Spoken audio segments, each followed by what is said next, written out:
Ladies and gentlemen, boys and girls, cardaholics of all ages, welcome back to Big Al's Cards. Thank you so much for watching. And in today's video, we're going to be discussing Bowman Sapphire. And this news just came out today.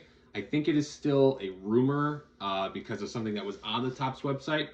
Has not yet to be confirmed because the product will be releasing on Friday, May 19th. But something to keep in mind if it is true. So I was scrolling through Twitter and I saw that Bowman Sapphire today was supposed to be the day for Bowman Sapphire. And if you don't know what Bowman Sapphire is, basically take just a Bowman prospect card. Let's just take this one, for example. Take a Bowman prospect card, make the background blue, give it like a cracked ice look to it, and you have Bowman Sapphire. And those typically, in terms of value, they often hold a little bit more value than the Mojo firsts, and definitely more value than a paper and chrome first. In some cases, more than a numbered, but not always the case. Sapphire was created, I want to say, as far as Bowman goes, in 2019. Bowman Draft was the first one. They used to do Topps Chrome Sapphire, and now they also do Bowman Sapphire, Bowman Chrome Sapphire, Bowman Draft Sapphire, anything and everything they can make Sapphire. Because it's Topps. Gotta like that money. So, with Bowman Sapphire 2023, due to be released soon, the checklist was out. It's all 150 prospects that were on the checklist. All are going to have that Sapphire look to it. And then the autograph checklist was also pretty significantly downgraded, but in the sense of the size of the checklist. The names in the checklist are actually quite good, but it's not as many names as it was in traditional Bowman. So typically what has happened with these Topps Online exclusive releases is Montgomery Club members get first dibs. And Montgomery Club, if you don't know, is you pay $300 or $400 a year, maybe $200. It depends on what year and how hot cards are.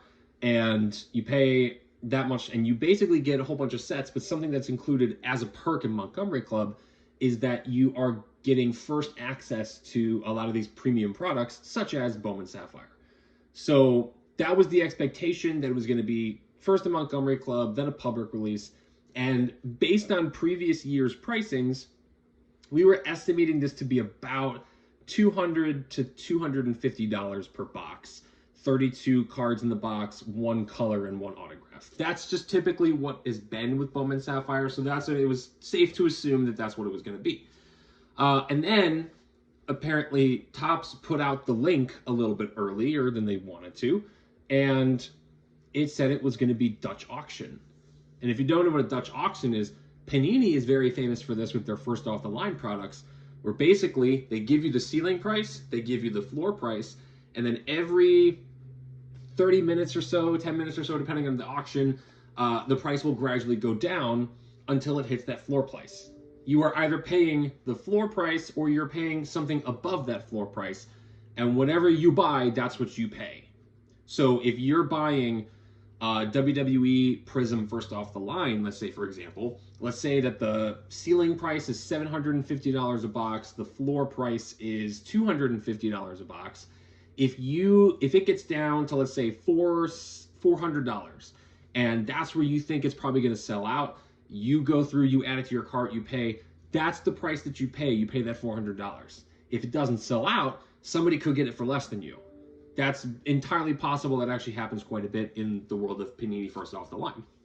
So now it apparently looks like that's something the Topps and Fanatics are going to do with some of these important releases.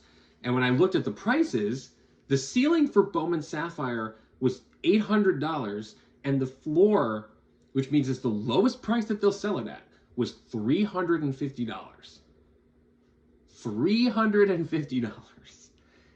It is astonishingly high for Bowman Sapphire.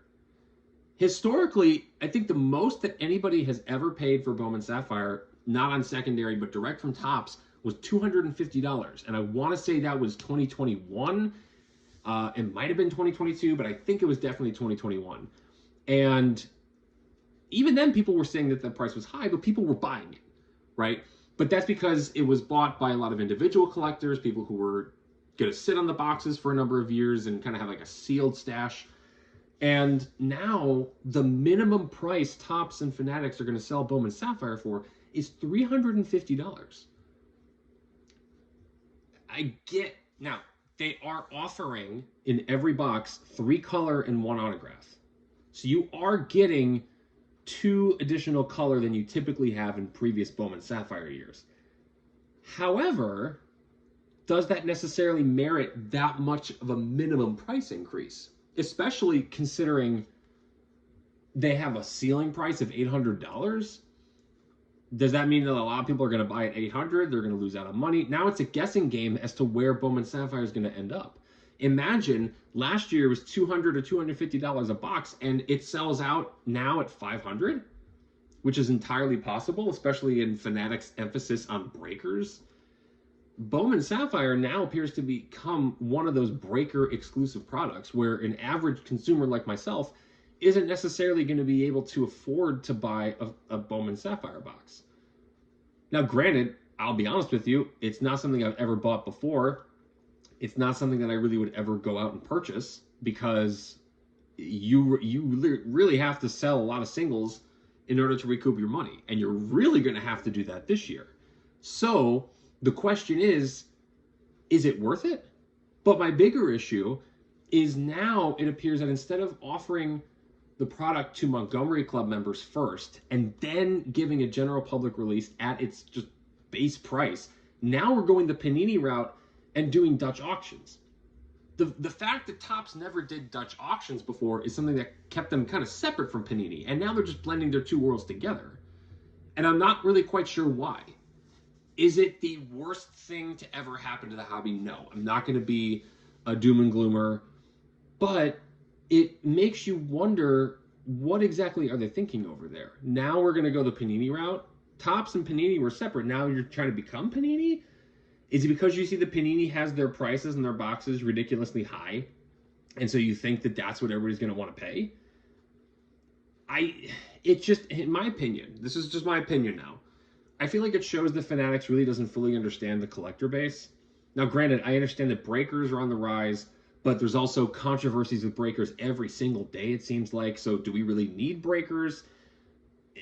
The hobby is just a hodgepodge, it feels like right now. There's breakers, there's collectors, there's the quote-unquote investors and speculators. And yes, they can come together in some ways through things like card shows, but it's not everybody does it the same way.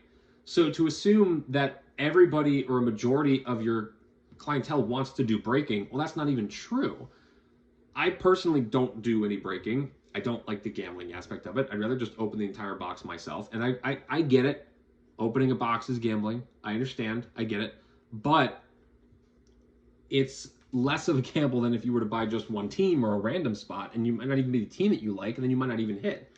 If I would have bought any of these boxes in the background, I'm keeping every card, every hit included. So again, I'm not against breakers. I have friends who are breakers, right? But not everything needs to be catered to breaking. That's the thing that I don't understand, is that Fanatics is like making every product about breakers, and that's not something that really needs to happen. The average consumer wants to buy a box of Bowman Sapphire too, and now we have to let the breakers get it all and pay them to get a shot at something. I don't know. It just doesn't sit right with me. I get that's the direction that the hobby's going, but I'm not necessarily the hugest fan of it, especially in the Dutch auction realm. Just sell it for the price at $350 if you want it. If you actually think you can get more, then set it for that price. Like, it just doesn't make a whole lot of sense to me why Topps and Fanatics would try to go the Dutch auction route. But I'm not buying Bowman Sapphire personally. I might buy a single or two of one of my guys that I'm interested in, but that's really going to be about the extent of it. It's not a product for me. I like regular Bowman. So I don't know. I'm a little baffled by what Topps is doing. I'm very curious to see how this turns out, for sure. And again, I don't think it's the worst thing they could ever possibly do. But I don't exactly hold it very high on the top 10 things they've ever done, if I can put it that way. But let me know your thoughts on this in the comments below. Again, this is not necessarily confirmed yet because the product has yet to go live. I understand it should be going live on Friday, so that's why I'm putting this as rumor in the title, because it's not officially confirmed yet. If it's confirmed, then we know it wasn't a rumor, it's actually the thing happening. So that's all I gotta say on Bowman Sapphire today. Let me know what you guys think about this in the comments below. Thank you all so much for watching and listening. Leave a like, subscribe, stay tuned for more videos. Until next time, bye-bye.